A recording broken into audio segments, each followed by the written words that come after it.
Democrats are talking about eliminating the Electoral College because it gets in the way of them winning. Talking about adding 2 new states because the 50 states we have is not enough, apparently, to deliver the liberal agenda they're all hoping and praying for. Now it's the CBO. The CBO went from the gold standard to fake, not because of any change at the CBO, because of the change in Joe Biden. The Joe Biden of 2010 doesn't exist. The Democratic Party of just a few years ago doesn't exist. These folks are on a mission to grow this government, to replace the private sector everywhere they can, and they see this as their last best chance.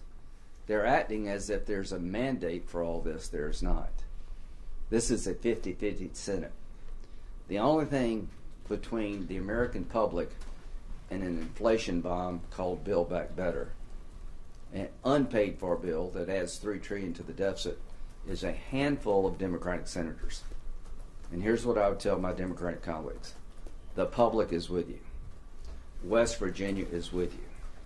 It is not only time to have a timeout on this bill. It's the time to bury this bill. This bill doesn't get better over time. There are some provisions in this bill that maybe we could have a bipartisan agreement on once inflation calms down and cools down. I don't mind having that discussion, but right now is not the time to add any more federal spending, growing the government, and creating a problem for inflation.